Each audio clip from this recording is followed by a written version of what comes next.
Oportunidade ao Palco Hipátia. Depois de desse dia todo a gente falar de empreendedorismo, agora chegou um pouco de a gente conversar de empreendedorismo, que é uma coisa muito focada em dinheiro, em você buscar resultados, buscar lucro. E o mais difícil ainda é fazer isso pensando no social. Então a gente trouxe para o painel hoje aqui a discussão sobre o potencial dos negócios sociais. E trouxemos vários especialistas que vão discutir sobre o tema. Eu queria chamar então ao palco Krishna Aound Faria, que é o coordenador do projeto de negócios sociais do Sebrae Nacional, que vai mediar esse painel. Boa noite, pessoal. Hoje a gente vai abordar um tema que tem sido de bastante relevância nos últimos anos, justamente pelo fato de aliar dentro do mesmo guarda-chuva a questão da lucratividade e a questão do impacto positivo, tanto social quanto ambientalmente. Então a gente vai tentar esgotar esse assunto, trouxemos pessoas com expertise reconhecida para que a gente possa conhecer um pouco melhor essa dinâmica dos negócios sociais, no qual as empresas, por meio do seu core business, geram um impacto positivo nas comunidades de baixa renda e o foco é o público da base da pirâmide. Tá? Vamos começar convidando aqui ao palco o Renato Kiyama. Ele é o diretor de desenvolvimento institucional da Artemisia, atua na criação e aceleração de negócios sociais desde 2007, foi mentor e conselheiro de diversas startups e participou do desenvolvimento dos principais programas da Artemisia. Desenvolveu pesquisas de campo sobre estratégias de mercado que reduzem a pobreza no Brasil, na Índia e na América Latina. É facilitador de processos de inovação, atuando como colaborador nas formações da Artemisia e consultor em várias organizações.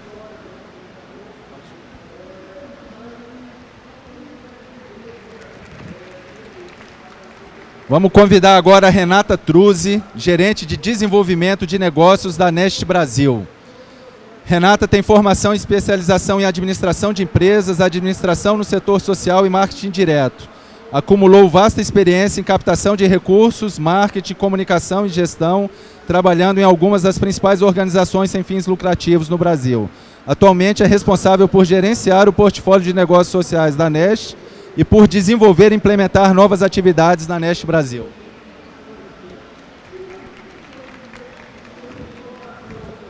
Por fim, o André Espínola, que é o gerente nacional de desenvolvimento territorial do Sebrae Nacional.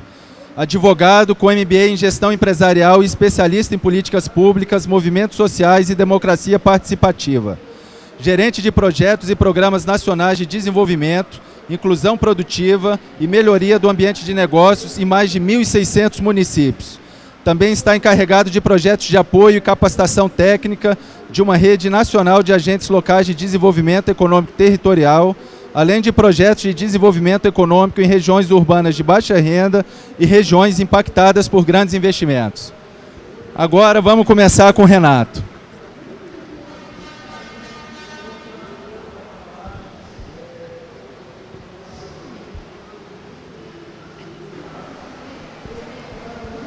Bom, boa noite. Alô? Tá dando para ouvir?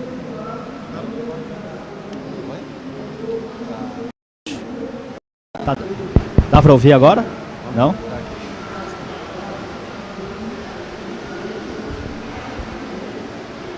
Teste. Agora vai, né? Bom, boa noite. Tudo bom?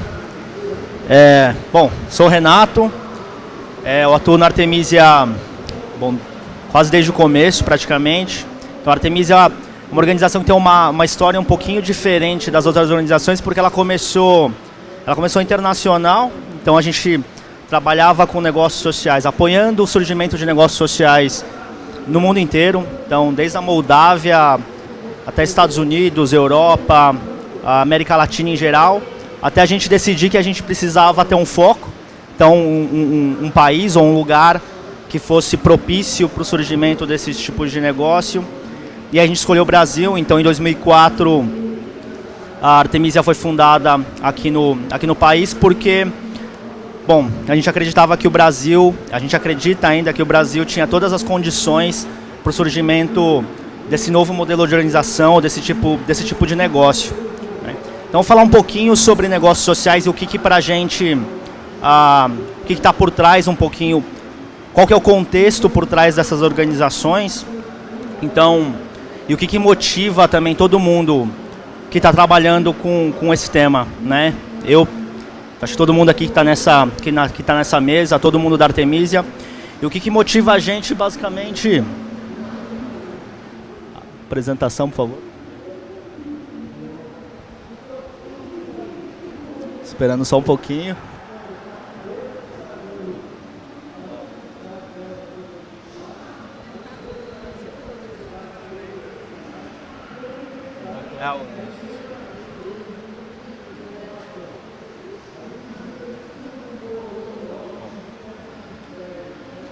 Bom, o que motiva a gente basicamente é que a pobreza ainda é uma realidade muito presente. Então, trazendo alguns poucos dados sobre o nosso país, sobre o Brasil, a gente tem aí uma realidade onde mais da metade da população brasileira, são 56% da população brasileira, ainda vive com menos de um salário mínimo por mês, né? A gente tem mais da metade da população, uma grande parte da população, 75%, não é coberta por planos de saúde, então depende única e exclusivamente do SUS. O SUS é um bom programa, comparando com outros países, mas tem todas as suas deficiências, né? A gente tem uma outra realidade muito triste, que metade de todo mundo que se matricula no ensino médio brasileiro não se forma.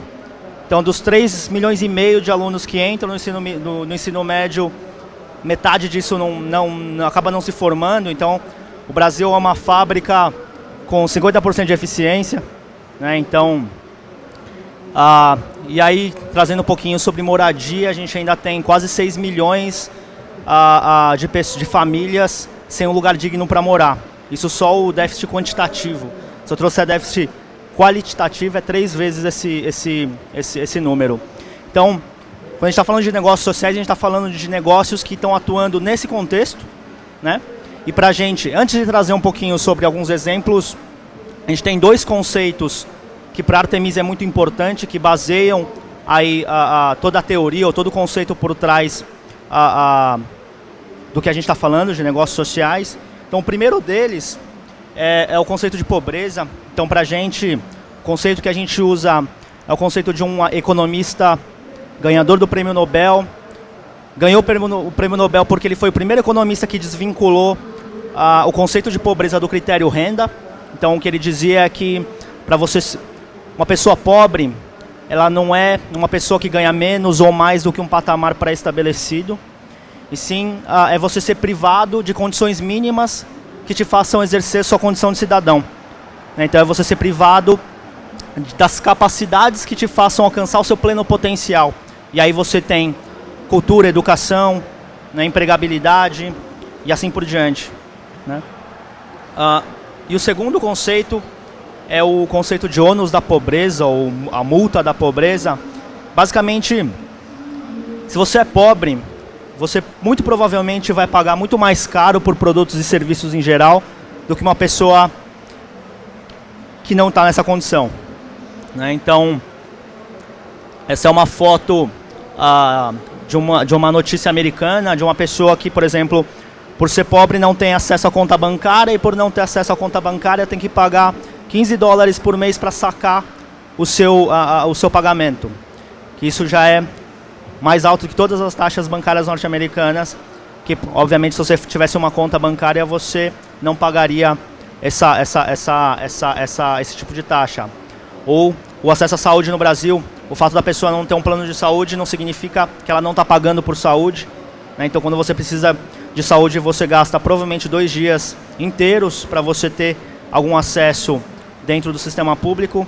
E talvez para a gente isso signifique pouco, mas por uma empregada doméstica isso é 2 dias de trabalho, né? Isso é R$200 que deixa de entrar dentro na renda familiar. Então é isso, dentro desse contexto é que surgem os negócios sociais.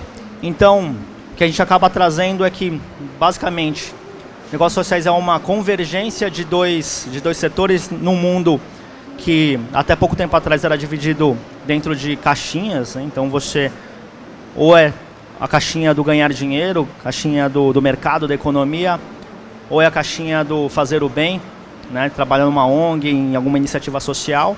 E o que a gente está trazendo é que você não precisa escolher, né? Que você pode trabalhar com algo que faz sentido, que tem uma relevância muito interessante e ao mesmo tempo ganhar muito bem por isso, né? Então, a nossa definição de negócios sociais basicamente são empresas que buscam soluções para problemas sociais utilizando os mecanismos de mercado, ou seja, compra e venda de serviços, basicamente. Então, eu trouxe alguns exemplos aqui. Bom, a gente está na Campus Party, eu trouxe alguns exemplos de tecnologia, obviamente não podia deixar de ser. Os mais conhecidos aí são os casos de microcrédito, né, inclusão de artesãos, por exemplo. Eu escolhi trazer alguns casos de tecnologia. Então, o Saúl foi um caso que a gente trabalhou aqui no Brasil. Basicamente, o Saúl é uma empresa lucrativa, uma empresa que tem aí um crescimento de receita de 56% ao ano. E o que ela propõe basicamente é um geolocalizador de todos os recursos do SUS. Ou seja, se você quiser ter acesso a um remédio, por exemplo, você entra no Saúl, digita o remédio que você precisa, por exemplo, dipirona, aonde você mora.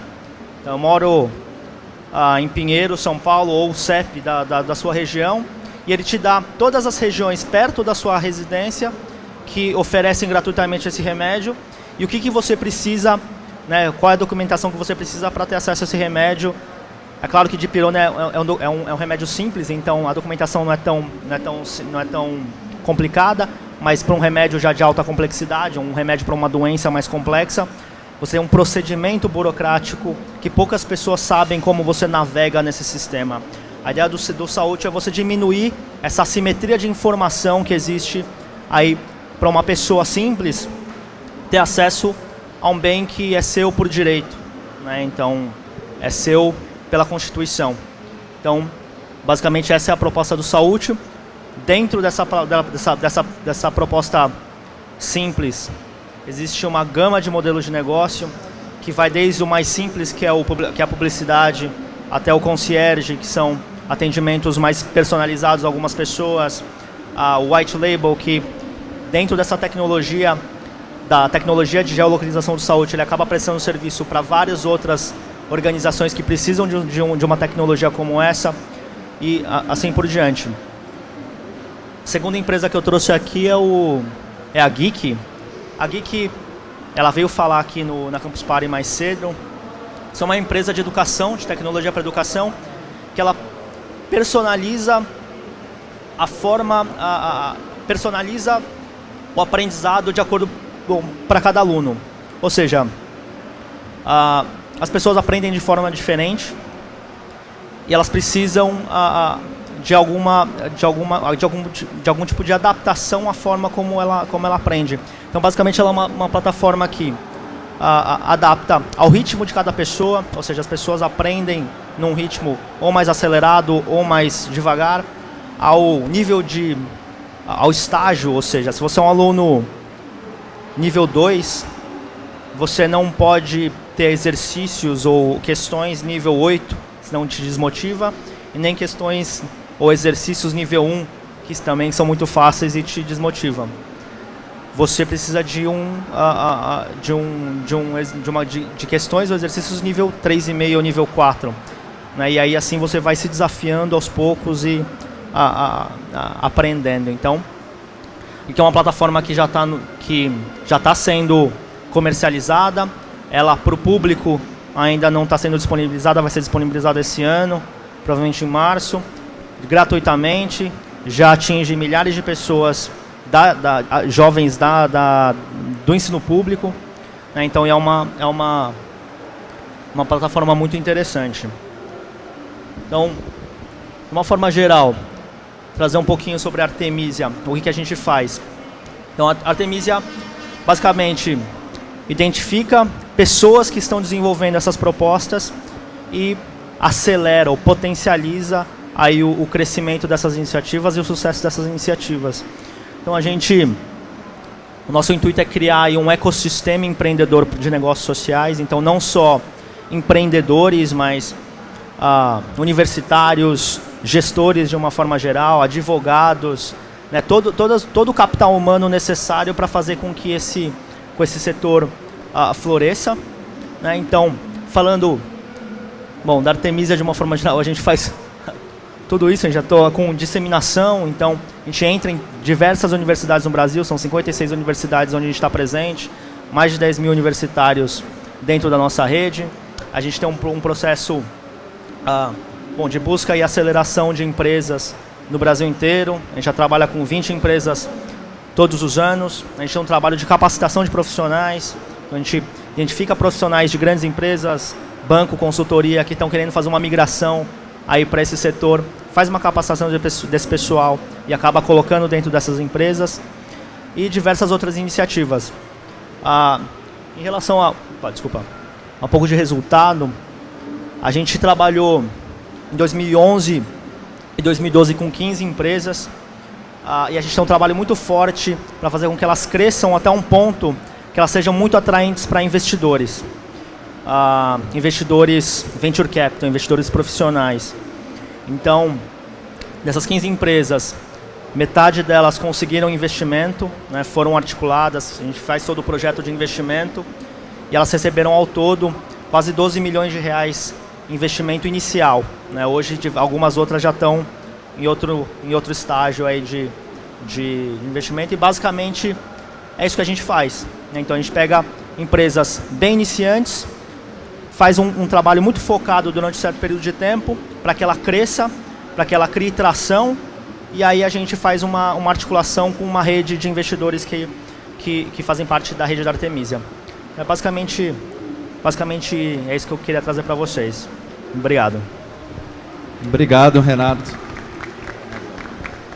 Inclusive, só para complementar, talvez o slogan da Artemisia é: entre ganhar dinheiro e fazer a diferença no mundo, escolha os dois. Ou seja, talvez isso é uma síntese dos negócios sociais. A possibilidade de ter um significado nobre, o fato de você ganhar dinheiro. Agora vou passar a palavra para Renata Truzzi, da Nest.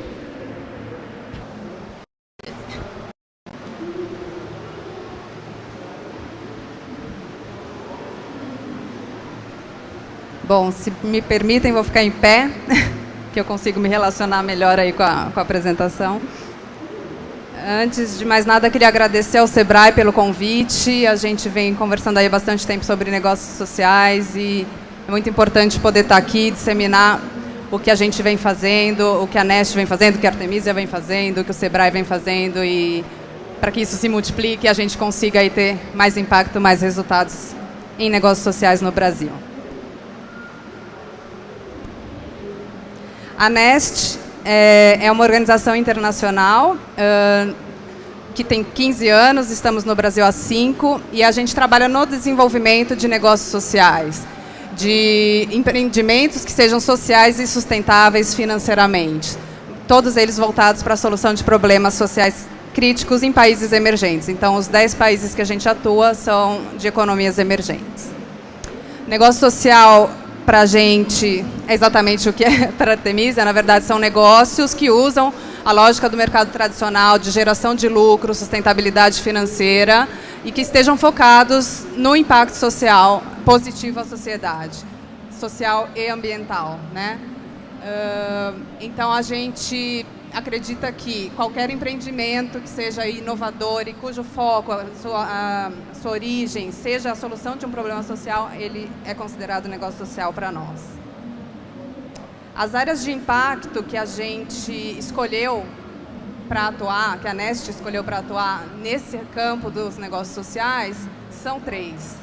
Inclusão no mercado de trabalho, então a inclusão de pessoas de comunidades marginalizadas, pessoas com deficiências, jovens em situações de risco, minorias. Então, qualquer negócio que atue na inclusão dessas pessoas no mercado de trabalho é o nosso foco. Geração de renda para artesãos, pequenos produtores rurais e outros produtores de baixa renda e marginalizados. Então, a gente também tem essa atuação. Então, que eles possam gerar renda e essa renda sustentar a comunidade, as famílias. E um terceiro foco de apoio que a gente tem é de tecnologias acessíveis para comunidades de baixa renda para a melhoria da sua qualidade de vida. Então, a gente investe também no desenvolvimento de tecnologias que estejam focadas na melhoria de qualidade de vida de comunidades marginalizadas também. Como que a gente faz isso, né? A gente atua em duas grandes frentes para atingir aí os nossos objetivos e investir nos negócios sociais, que é a primeira é uma atuação direta nos negócios. A gente atua desde o estágio bem inicial, às vezes é uma ideia ainda de negócio, a gente ajuda o lançamento do negócio, ou muitos são negócios recém-criados, mas que precisam de apoio para o crescimento, fortalecimento e a futura expansão, escalonamento. Né? E para isso a gente tem uma estratégia aí de longo prazo, são fases em que a gente atua de diferentes formas para esses negócios. Então isso é atuação aí na prática, junto com as organizações, numa metodologia que a gente chama metodologia de portfólio. Então a gente escolhe as organizações e fica por alguns anos trabalhando nesse desenvolvimento. Uma outra frente de atuação nossa é apoiar a habilitação de um ambiente propício para o desenvolvimento de mais negócios sociais. Então, aqui entram as publicações da Nest, os eventos que a gente promove, em que a gente participa. E a nossa atuação também com parcerias estratégicas, por exemplo, com o Sebrae a gente já teve alguns exemplos de parceria recentes no ano passado. Então, a gente procura parceiros estratégicos para que a nossa atuação e a disseminação do conhecimento que a gente vem trazendo em anos de trabalho, que isso se amplie e se multiplique, não só com o trabalho da Nest. Aí, mais para ter uma ideia do alcance do nosso trabalho nesses 15 anos, então a Nest está em 5 países da América Latina e 5 da Europa Central e Leste Europeu, e nesses 15 anos capacitamos 3.800 organizações de 48 países. Então a gente tem sede em 10 países, mas a gente consegue extrapolar as fronteiras desses países em projetos mais pontuais, como consultorias, também desenvolvendo negócios sociais. Nesses anos já fizemos um investimento de 8 milhões de dólares, né, em 120 negócios sociais, isso para o lançamento de 120 negócios. Criamos 12 mil oportunidades de trabalho por meio dos negócios que a gente está apoiando e já contabilizamos a melhoria de vida de 280 mil pessoas. Tudo isso a gente, hoje, nossa equipe hoje, nosso trabalho hoje conta com 54 pessoas nesses países e uma rede de assessoria em negócios, que são profissionais do mercado que nos apoiam, são 305 hoje, em todos os países. Então, agora eu vou dar alguns exemplos. Então, na nossa frente de apoio prático e estratégico diretamente aos negócios, a gente tem a metodologia de portfólio, que ela passa por fases. Então, tem um concurso em que a gente seleciona, ajuda as organizações, os empreendedores a desenvolverem seu plano de negócios. Depois a gente vai para os mais promissores, para aqueles que a gente viu que tem uma viabilidade financeira, estratégica, que vai ter um impacto social. A gente passa a incubá-los e depois passa por uma fase de expansão. O nosso apoio ao longo dos anos é sempre técnico e financeiro, então a Nest apoia financeiramente e tecnicamente todos os negócios, e no longo prazo. Alguns exemplos disso, a gente tem uma organização no portfólio que é o Incores, fica em Salvador, na Bahia. É uma organização que trabalha na capacitação de jovens aprendizes para inserção no mercado de trabalho. Então, grandes empresas contratam Incores para que seja feita a capacitação e esses jovens já entrem diretamente no mercado capacitados. Então, são jovens que não tinham formação antes de passarem pelo Incores, pela capacitação. São todos jovens de baixa renda de comunidades marginalizadas de Salvador. Aqui o destaque do Incores é o crescimento deles, então, né, um crescimento aí de 1000% na renda no segundo ano e de 77 jovens que eles atendiam em 2010 vão passar para pelo menos 1000 esse ano de 2013. Isso é possível porque é um negócio social que surgiu com um reforço aí de uma legislação. Na verdade, surge porque tinha uma lei do aprendiz, tinha essa demanda de mercado Então, como quando o governo ou a legislação está junto, como que fortalece e possibilita um crescimento muito rápido.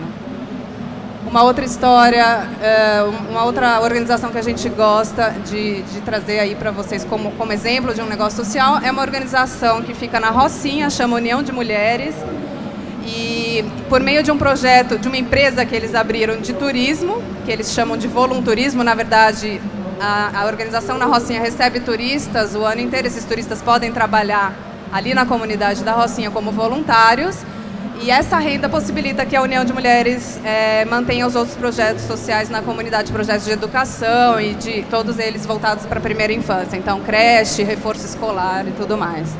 Eles também têm resultados bem interessantes e é uma organização super pequena e que o que a Nest vê é que a gente quer continuar investindo em organizações e ideias que possam começar muito pequenas e a gente poder ajudá-los a alavancar e ampliar o impacto, mas o difícil de encontrar no mercado é investimento para os pequenos ou para os muito iniciantes, né? Aqui só retomando, né, nos dois casos, do Incores e da União de Mulheres, tem um apoio aí ou de uma legislação ou de uma ação do Estado, então, no caso da União de Mulheres na Rocinha, agora vários projetos nas favelas do Rio de Janeiro, que agora estão começando a ser pacificadas, eles estão com mais possibilidade de crescimento e de replicar modelos e tem muita ação de empreendedorismo surgindo nas favelas. Então, aqui mais para ressaltar o quanto é importante estar junto com o governo também. Aqui trouxe um exemplo que não é do Brasil, mas é a linha de atuação das tecnologias que eu comentei antes, tecnologias para melhoria de qualidade de vida. A gente tem um exemplo já há alguns anos acontecendo no Peru, que é investir nessas tecnologias. Aqui é uma empresa que surgiu, é uma ideia de uma incubadora para tratar icterícia neonatal e que no Peru, enfim, pouquíssimos hospitais têm, pouca parte da população tem acesso. E é uma doença que acaba matando muitos recém-nascidos e tal. E alguns estudantes universitários tiveram uma ideia de negócio e que possibilita vender em maior escala um equipamento para tratar dessa doença. Então, eles também trazem grandes resultados aí. Então, e na outra linha de atuação também, para trazer exemplos, a Nest atua, porque a gente acredita que não é só atuando na prática e com um portfólio de 11, 10, 20 organizações que a gente vai promover mudança, a gente quer ajudar, através de parcerias estratégicas, a mudar todo um setor, a fortalecer um setor e realmente causar grandes impactos no Brasil. Por conta de todos os problemas que já sabemos, que o Renato lembrou bem, os problemas sociais principais que temos aqui.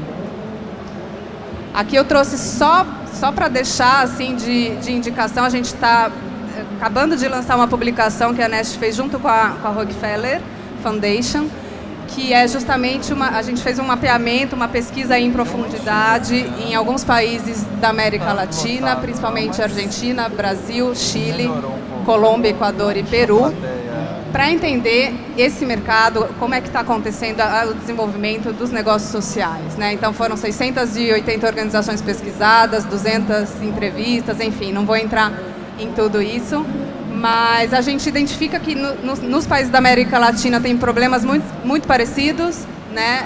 Barreiras muito semelhantes e às vezes particular de um país ou de outro, mas tem muitas semelhanças. E desta pesquisa, e que está no site da Nest, já um resumo à disposição para quem quiser. Infelizmente eu não consegui traduzir esse slide, mas eu vou falar rapidamente assim, as principais conclusões, os principais entraves, enfim, como que se forma esse ambiente, como que a gente poderia, com base na pesquisa que a gente fez de barreiras e também de ações e resultados que estão dando certo nos países, como que a gente poderia atuar, como que todas as organizações que trabalham em negócios sociais deveriam focar os seus esforços e os seus recursos humanos e financeiros. Então, obviamente, um ambiente político e regulatório favorável. Então, se não existe no país, a gente tem que lutar para essas mudanças e em conjunto, na forma de rede. A gente tem que buscar isso, felizmente já temos bons exemplos no Brasil e no mundo e tal, doadores de negócios sociais ou de empresas de impacto. Empresas de impacto também é um termo que tem sido usado também para definir o que a gente chama de negócios sociais. Então, são empresas que causam impacto social e por missão e tem metas sociais. Então, assim, continuar ampliando o interesse de doadores e não só investidores nesse mercado. A gente também precisa de investimento para as organizações que são intermediárias, como a Nest, como a Artemisia, as organizações que estão apoiando o desenvolvimento dos negócios sociais também precisam de recursos e que às vezes vai ser sob a forma de doação, às vezes vai ser investimento, mas também desenvolver e fortalecer quem já está atuando no setor. Continuar o desenvolvimento dos incubadores. Incubador é o termo mais comum que tem, né? Mas acelerador também pode ser um outro estágio e tal. Então, continuar fortalecendo isso e por meio de troca de experiências e ação em rede. Ter o foco ali na expansão, na escala, porque também não adianta a gente contribuir com pequenos negócios, com iniciantes, mas sem ter a meta de escalonar, de ampliar esse impacto, né? A intenção é que seja realmente significativo para o país, para a comunidade. Além disso isso tudo combinado ao desenvolvimento de instrumentos financeiros. Instrumentos financeiros, eles podem ser desde uma doação até um investimento como private equity, como participação da empresa, ou empréstimo e vários outros. Então, os instrumentos que existem no mercado financeiro que hoje a grande maioria estão focados no retorno financeiro, a gente tem que pensar em modelos híbridos e que, podendo atribuir o impacto social no resultado, qual que é o modelo ideal, quais são os instrumentos e para que estágio, né? Então, as organizações no início não vão fazer empréstimo, os investidores não vão querer investir, então no início é uma doação e isso pode ir evoluindo para outras formas de investimento. E, finalmente, isso tudo gerando o desenvolvimento de empresas de impacto, né? Então, assim, aqui é só para pincelar, a gente tem a publicação no site e estamos sempre fazendo esse tipo de estudo, alguns mais abrangentes em termos de países, outros para o Brasil. E a intenção nossa é justamente compartilhar isso e trazer mais gente para esse setor. Era isso, obrigada. Obrigado, Renata. Agora vamos ouvir aqui o André Spínola falando um pouco da interface do Sebrae com os negócios sociais. Bom, boa noite a todos. Eu vou fazer um pouquinho diferente dos colegas aqui. Já está muito claro. Vocês estão escutando direito? Não.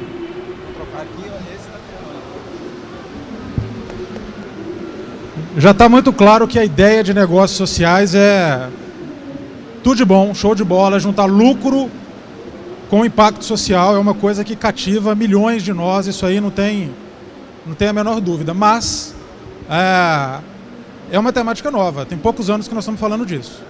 E aí a gente mesmo no Sebrae caiu a ficha na Campus Party do ano passado, a partir de uma demanda para fazer uma apresentação, fazer uma palestra aqui sobre negócios sociais. E desde então a gente começou a amadurecer um monte de coisa, se organizar e tal, para encarar o desafio de, dentre os nossos milhões de atendimentos, nossos clientes, a gente atende mais de 1 milhão de empreendimentos hoje formais no ano, mais um sem número de potenciais empreendedores, pessoas que querem abrir o seu negócio. Como é que a gente ilumina o negócio social? Como é que a gente incentiva o negócio social, o empreendedor do negócio social? E aí a gente vem discutindo desde então, né, conversando muito com a Nest, aconteceu o Fórum Mundial de Negócios Sociais ano passado, foi uma experiência riquíssima, e agora a gente está mais, vamos dizer assim, apto, como instituição, a olhar para vocês e falar, olha, procura o Sebrae, que o Sebrae vai apoiar de forma muito parecida, né, vocês que querem ser empreendedores sociais. E ser empreendedor social, gente, do ponto de vista de gestão, do ponto de vista operacional, é a mesma coisa do que ser um empreendedor de um comércio varejista, não tem a menor diferença. E aí que eu quero começar a falar um pouco para fora do negócio social hoje, nosso ambiente de negócios.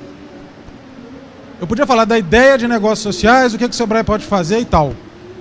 Mas vamos falar do ambiente de negócios hoje, porque a gente precisa, antes da ideia, né, até, sei lá, 10 anos atrás, o Brasil era o lugar mais horroroso para fazer negócio, né? Um dos mais horríveis para fazer negócio.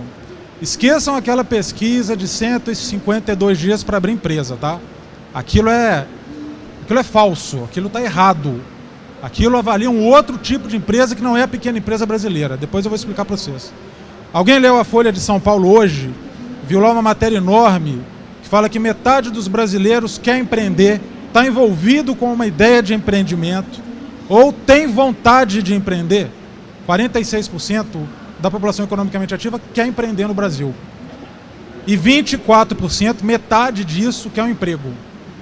Então isso é uma mudança estrutural no processo de negócio no Brasil. O querer vai fazer muita gente procurar, né? Isso é a semente do negócio. Aí vem talento, aí vem empreendedorismo, aí depois vem a capacidade de gestão do negócio e por aí vai. No Brasil hoje, para cada 2 empresas que são abertas, para cada empresa que é aberta por necessidade, isso é muito ruim, 2 são abertas por oportunidade. Antigamente era o contrário, 2 por necessidade, 1 por oportunidade. Outro problema sério, parcialmente resolvido. Nós estamos nos patamares de Europa, de Estados Unidos, de empreendedorismo por oportunidade. Isso significa o quê? Uma boa ideia e um bom negócio sendo operacionalizado por um empreendimento. 75% dos empreendimentos no Brasil duram mais do que 2 anos. Antigamente eram menos de 50%. Então a longevidade está muito maior. Patamares de Europa. Então eu falo isso porque seja para um negócio capitalista, estrito senso, seja para um negócio que vai ter lucro, mas tem impacto social, seja para o comércio, para a indústria, para o serviço, seja para empresa de tecnologia, seja para startup, seja para empreendedor individual, o Brasil hoje está muito bem na fita, em termos de oportunidade, em termos de ambiente de negócios, né? E o próprio empresariado está muito mais, os empreendedores estão muito mais conscientes do que é necessário para tocar uma empresa. E aí hoje nós temos 7 milhões de empreendimentos no Brasil, 7 milhões. 10 anos atrás nós tínhamos 3 milhões de empreendimentos no Brasil. Hoje 70% dos empregos são na pequena empresa. Isso quer dizer o quê? Isso quer dizer que quanto mais se emprega, mais ela está vendendo, ela está crescendo. O Brasil cresce 1% de PIB, mas o comércio cresce 10%, 12%, o serviço cresce um monte. Hoje de manhã a gente viu o comércio eletrônico crescendo 20 e tantos % no ano passado. São alguns fenômenos que indicam que o Brasil não é esse 1% do PIB que afeta tanto a dinâmica da pequena empresa. A dinâmica da pequena empresa está mantida. E aí eu volto a dizer, né? Mas pequena empresa, negócios sociais não tem. Pequena empresa hoje no Brasil é aquela que tem faturamento de até 3 milhões e 600 mil reais. Eu acho que muitas startups vão suar muito, mesmo as apoiadas pelos fundos que tiveram investimento, ainda vão ralar muito para chegar em 3 milhões e 600 e deixar de ser considerada legalmente a pequena empresa.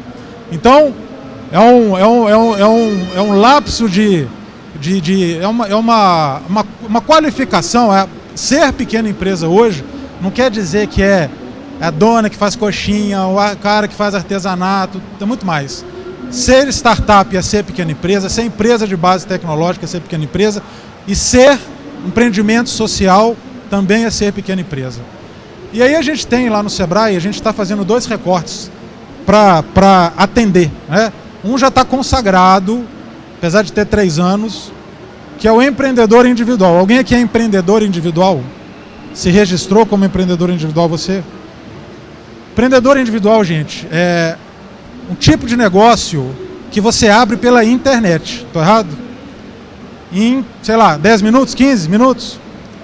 Custo zero, tributação zero. Hoje tem 3 milhões de empreendedores nessa situação. E hoje, além de abrir pela internet, tem alguns meses que você fecha pela internet.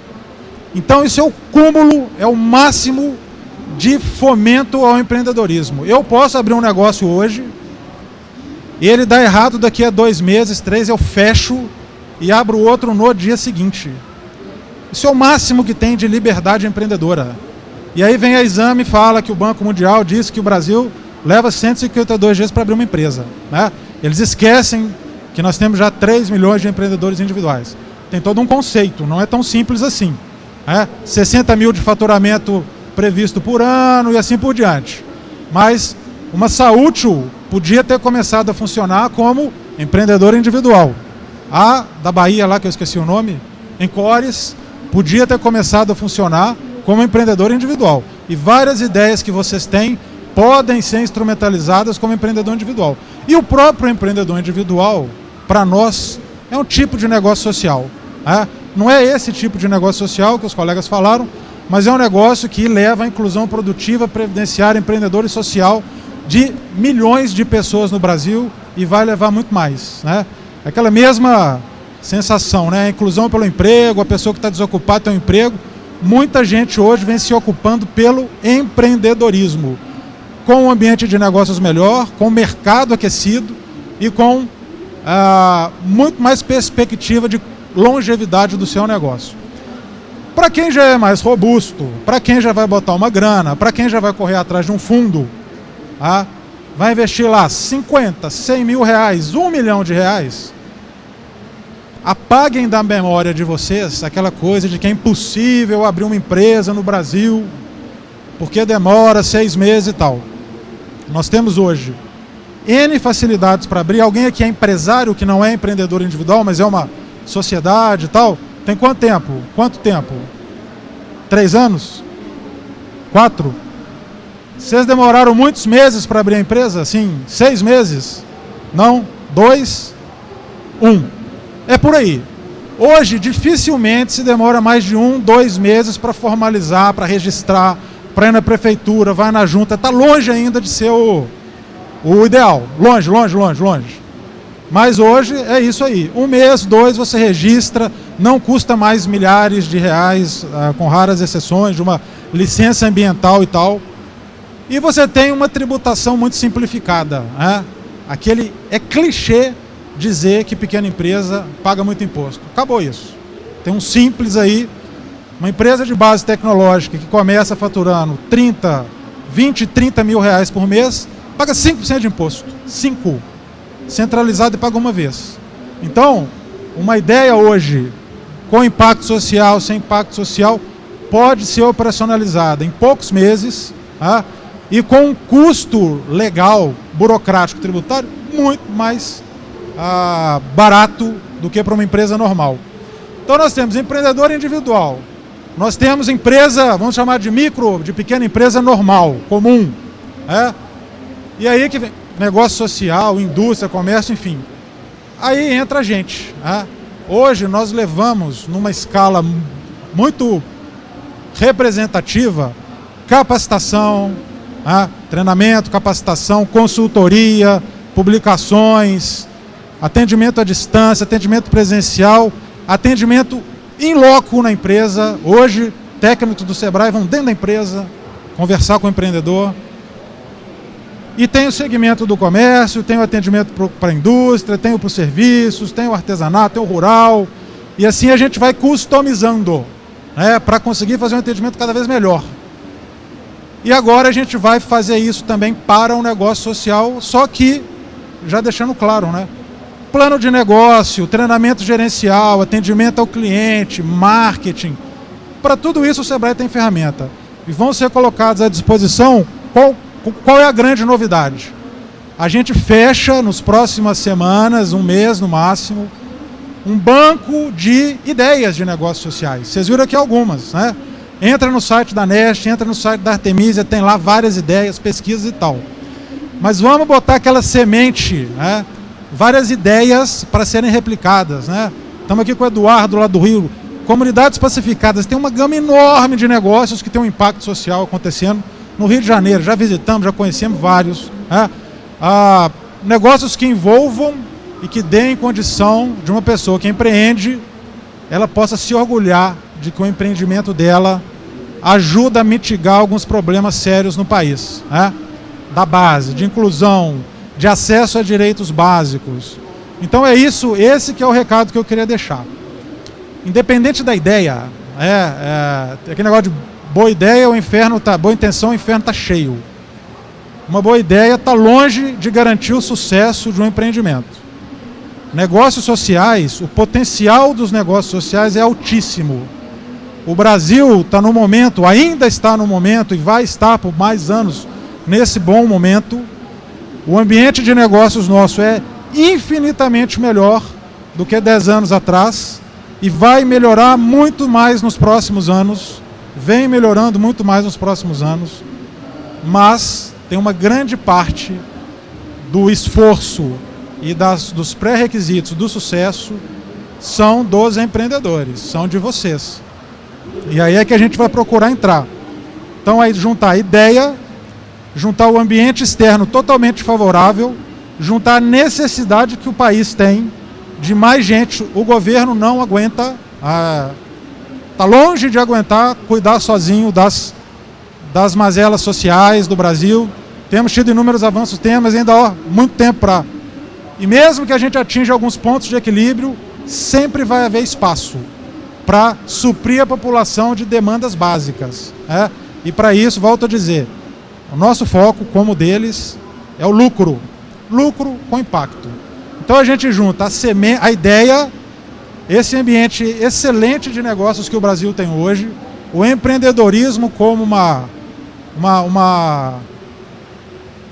vamos dizer assim, um valor enorme do Brasil, resultados que nenhum outro país tem, o Brasil tem nos últimos anos, com capacitação, com a gestão eficiente, com um bom plano de negócio, com aproximação com investidores. O Sebrae não empresta dinheiro, o Sebrae aproxima o empreendedor de fundos, de bancos, um bom plano de negócio, volto a dizer, e capacitações, aquelas capacitações gerenciais básicas, medianas, avançadas. Hoje há produtos, subsídios para inovação tecnológica, para a própria tecnologia em si.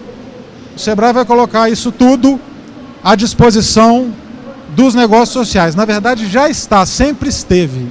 Só que a gente ainda não tinha tão claro, dentro das nossas customizações, o que são esses negócios sociais. Como é que eu categorizo um negócio social? E a gente nada nessa maré de juntar o lucro, de juntar a coisa do capitalismo com o impacto social, com uma contribuição do negócio para a melhoria de grandes problemas no nosso país. Obrigado e boa noite. Obrigado, André. Obrigado. Agora a gente vai abrir espaço para pergunta. Ainda temos aí uns 20 minutinhos para a gente poder aprofundar um pouco mais no tema, para a gente poder entender um pouco melhor.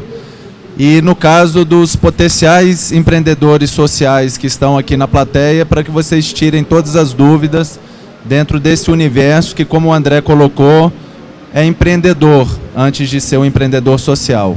Tá? Eu queria abrir o espaço de...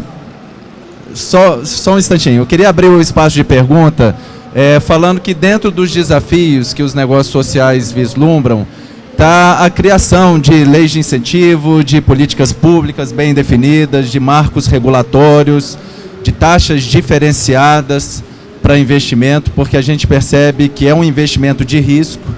E como é que vocês percebem esse horizonte? Ele é promissor? Enfim, o que está sendo feito nessa direção?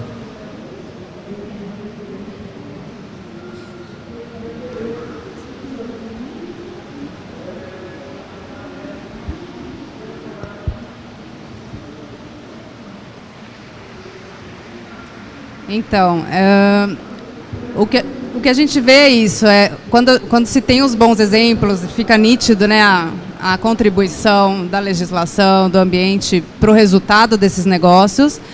Então, o que a gente vê, o que a gente tem como meta na Nest é justamente continuar conhecendo esses exemplos e disseminando para que a gente possa inspirar essas mudanças. Eu acho que ainda tem muitas barreiras no Brasil, justamente desde a discussão do que é esse setor. Não é segundo setor, que é a empresa, não é terceiro setor, que é o social, é um setor 2,5. Então ele nem existe enquanto um setor, e então acho que a gente está nesse processo de mudança, muita coisa já acontecendo. O que a gente tem que fazer, além de disseminar os bons exemplos, as boas práticas, às vezes no próprio país, ou beber de fora, de outras fontes, né? Então tem exemplo da B Corporation nos Estados Unidos, que é uma certificação que foi criada para negócios que realmente já causem impacto social, e enfim, é exatamente o que a gente está falando aqui. Então tem uma certificação criada, isso incentiva, e a gente sabe que tem planos, por exemplo, e isso está nessa pesquisa que eu apresentei, tem planos de vir para o Brasil e outros países da América Latina esse tipo de certificação. Então o nosso papel tem sido esse, um pouco encontrar esses bons exemplos, disseminar e buscar os atores chaves que junto com todos nós vão ajudar a promover essas mudanças, que acho que ainda são muitas as barreiras. Bom, em relação à lei de incentivo para negócio social, no Brasil não existe. E a nossa posição é que não tem que existir também. O que tem que existir são leis de incentivo ou qualquer tipo de incentivo para negócios inovadores de qualquer natureza, sendo social ou não sendo social. E aí os negócios sociais aproveitando também, assim como qualquer outro empreendedor, dessas leis de incentivo. Então hoje o que existe né, o Ministério da Ciência e Tecnologia, um projeto muito bacana de apoio a startups junto a aceleradoras. A gente tem o PIP do governo estadual, a gente tem a FINEP, que vira e mexe, lança também aí um projeto bacana. E isso é muito positivo, isso é muito bacana. E isso tem que ser feito para qualquer empresa, nada. A gente não acha que fazer algo específico para negócios sociais vai totalmente contra aquilo que a gente acredita que é competitividade. O negócio social ele precisa ser tão competitivo e tão bom quanto qualquer outra empresa, porque no final das contas ele vai estar competindo com qualquer outra empresa. Então, se tiver que ter alguma lei, algum incentivo específico, que seja para o empreendedor como um todo, né? Que aborde aí o empreendedorismo de uma forma geral. Por favor. Bom, boa noite a todos. Queria usar um pouco a palavra do André.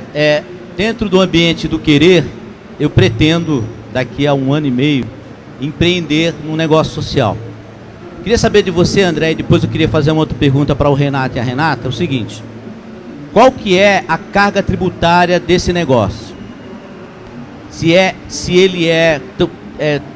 existe alguma isenção para trabalhar esse negócio, qual que é a carga tributária?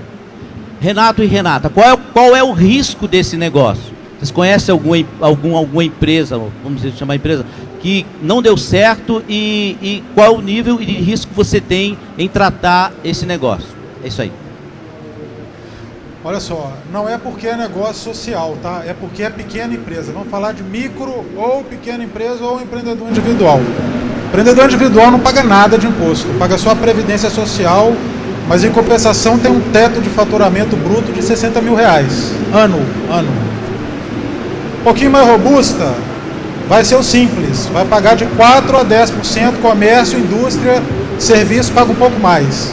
Então, tranquilamente, até R$1 milhão de faturamento ano, 100 mil, 80 mil por mês, você vai pagar 5%, 6%, incluindo tudo, folha de pagamento, tudo, imposto único. Uma analogia errada, mas para ficar mais claro, um imposto único. A hora que você sair, passar lá de 3 milhões e 600, que eu espero que um dia passe, aí você vai cair naquela barafunda lá de... Aí é um Deus nos acuda. Lucro presumido, ICMS, há um detalhe, o simples e o empreendedor individual, você paga tudo, ICMS, tributos federais, previdência, ISS se for serviços, então não tem mais, é um pagamento taquite com a União, Estado e município. Empreendedor individual, idem, né? Mas aí saiu, aí babau, aí é vida normal, contabilidade pesada, livros fiscais completos e por aí vai, tá? Você perguntou dos riscos, né, desse tipo de negócio. Eu acho que falar um pouco da nossa experiência. Assim, eu acho que o Riscos, como qualquer outro negócio, sim, tem exemplos de negócios que não deram certo, que não evoluíram, que não tiveram lucro, que tiveram que fechar. Mas o que a gente vê também é que, até por uma questão aí histórica dos últimos, talvez, 20 anos, sempre houve no Brasil a separação. Segundo setor, empresas que vão buscar lucro, e tem o pessoal que cuida do social para ajudar a cobrir lacunas que o governo não atendia, né? Então, o surgimento do terceiro setor foi muito assim. Lá no começo, uma estrutura de voluntariado, pouco profissional, porque era pela necessidade. Então, a gente tem esses dois mundos, e uma organização como a Neste, o que a gente luta também é para não existir mais essa barreira, né? Então, e para isso, não podemos ignorar que tem aí mais de 300 mil organizações sem fins lucrativos no Brasil, que sabem muito sobre o social, sabem muito sobre o impacto que elas geram, as mudanças sociais que elas vêm promovendo por anos, mas não sabem desenvolver o negócio. Elas sabem viver de doações e de patrocínios e de verbas pontuais, e que esse modelo de captação de recursos para o setor social, ele tende a diminuir cada vez mais esse tipo de recurso, né? Então, o que a gente atua também, além de buscar empreendedores e empresas que estejam surgindo com foco no social, a gente busca também não ignorar esse setor, o terceiro setor, e transformá-lo num negócio. Fazer o terceiro setor a gerar o próprio recurso. São poucas as organizações do terceiro setor que não têm condições de ter um produto ou um serviço e gerar o próprio recurso, né? Então, o que a gente vem fazendo é isso, né? Agora, os riscos são, talvez esse, né? Você treinar uma organização que há 30 anos existe, sem a menor noção de como gerar o seu lucro, ou até o profissionalismo, ele é muito recente. Profissionalismo, eu digo, ter empregados registrados com carteira, né, registrados CLT e tudo mais. Então, a parte da formalização do terceiro setor é muito mais recente do que o próprio terceiro setor, né? Então, se a gente quer investir nesse setor, o risco de você não atingir as metas financeiras é talvez um pouco maior do que o chamado segundo setor. Bom, o que a gente vem experimentando na Artemisia é o seguinte: de risco legal é igual a qualquer outra empresa, obviamente, né? Você tem todos os riscos tributários, todos os riscos trabalhistas e assim por diante. Só que um negócio social, ou seja, um negócio trabalhando, por exemplo, com pessoas da baixa renda, classe D, classe E, tem um risco reputacional por trás associado também, né? Então, por exemplo, você dizer que tem impacto, mas no final das contas você não ter, né? Ou você está trabalhando com pessoas em situação de vulnerabilidade e acontecer alguma coisa não muito interessante, vamos dizer assim, no processo de entrega do seu serviço. O que pode acontecer talvez o risco reputacional por trás ele acaba se agravando muito mais por você estar aí atuando com esse tipo de comunicação nessa seara. Agora, falando um pouquinho de organização social, assim, 90% das organizações que a gente trabalha são empresas, são caracterizadas legalmente como empresas. 10%, mais ou menos, são organizações sociais, são OCIPs ou OS normais. Nesse caso, aí tem muito risco. Uma porque, quando ele começa a fazer negócio, ele não entra no Simples, então ele paga um tributo muito maior que qualquer outra pequena empresa. Começa por aí. A outra, porque ela não pode desenvolver diversas iniciativas que uma empresa limitada poderia, e aí você acaba caindo aí num risco da sua atividade. Você não pode ter participação acionária em nenhuma tipo de iniciativa. Ou, por exemplo, você é uma organização social grande, deseja desenvolver uma empresa dentro da sua organização, você não pode ter participação acionária, né? Então, bom, aí tem vários riscos atrelados se você é uma organização social e quer fazer negócio. Então, a gente sempre orienta o pessoal a abrir empresa, porque a empresa, né, acho que ele trouxe muito bem, hoje está muito mais fácil trabalhar se você se caracteriza como uma empresa. Deixa eu completar uma coisa. Vou refrisar uma coisa que eu falei. Um risco hoje muito significativo é o risco da inabilidade na gestão da empresa. Então, preparo, e não é preparo para abrir. Eu vou me capacitar, vou abrir a minha empresa, tá beleza. É ininterrupto. A vida da empresa não para. A concorrência não para. O mercado não para. Novos concorrentes com os quais a gente nem sonha não param de existir, de bater na porta, né? E aí, posso dizer que pela experiência nossa lá, a inabilidade do empresário, do empreendedor, né, na gestão, atendimento ao cliente, gestão financeira do empreendimento, é responsável por uma enorme quantidade de insucessos. Enorme mesmo. Ok. Boa noite. Encerrou. Tem mais alguma pergunta? Só para a gente fechar? É possível? Mais uma? É possível? Por favor. Ok. Eu tenho uma pergunta à Renata e depois ao colega do Sebrae. Renata, penso que para fazer a experiência da Bahia, do Encores, a instituição vai ter se vinculado ao Ministério do Trabalho para se qualificar como empresa certificada. Não sei se você fez esse processo, porque essa é uma das exigências para poder fazer a formação para o menor aprendiz e a posterior encaminhamento do jovem à empresa. Se fez, eu gostaria de saber como ocorreu. Eu estou fazendo uma experiência de quase 2 anos para que isso ocorra junto ao Ministério e sempre tem uma outra variável, uma outra situação e ainda não ocorreu isso satisfatoriamente, né? Embora os requisitos, chegamos já até a pensar, vamos a Brasília para tentar resolver essa situação, porque primeiro não se consegue ligação, quando se consegue completar a ligação, a informação é sempre uma outra pessoa, e essa outra pessoa sempre está viajando, mas vai retornar, e a coisa não acontece. Quando você consegue realmente falar, a pessoa vai verificar e vai dar retorno, também não acontece, e assim a gente tem um processo aberto há muito tempo. Eu não sei se você viveu essa experiência, queria saber um pouquinho disso.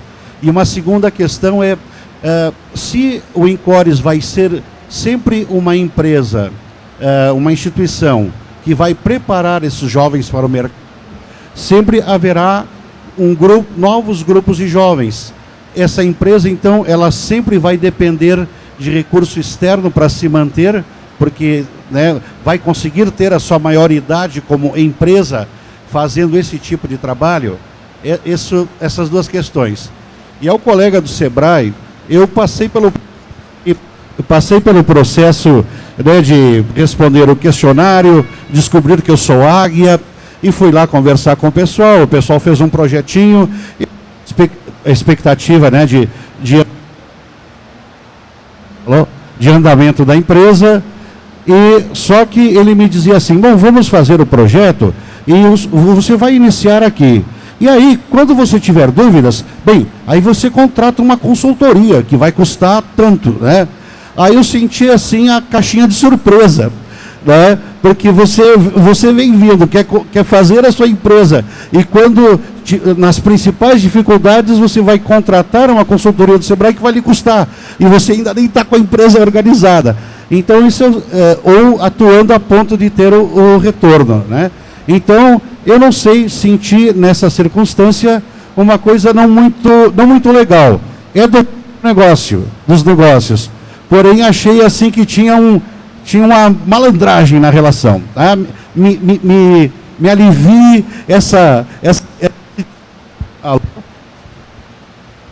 me alivie esse desconforto.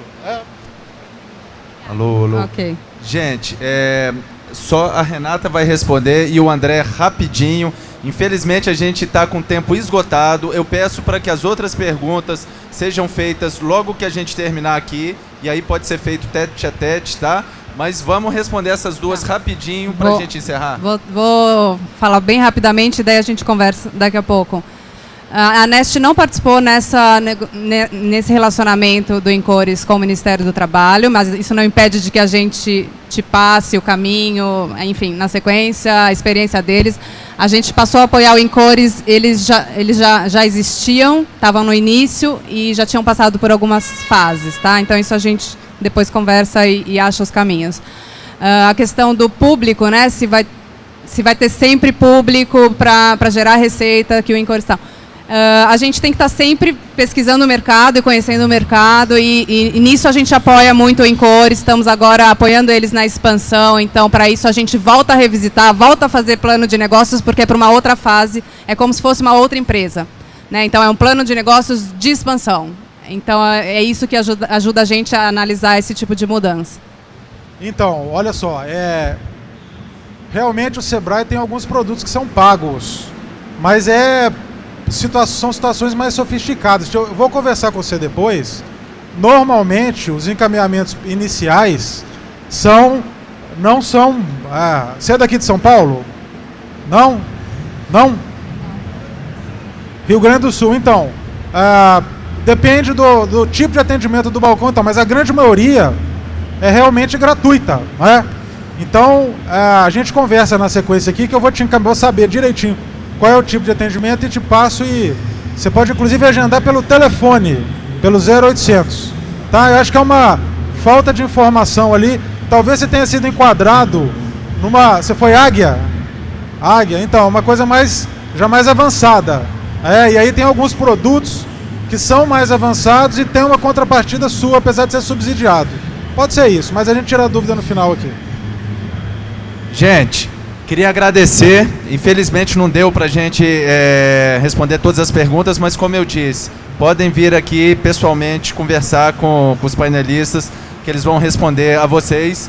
Obrigado, Renato, obrigado, Renata, obrigado, André, e até a próxima.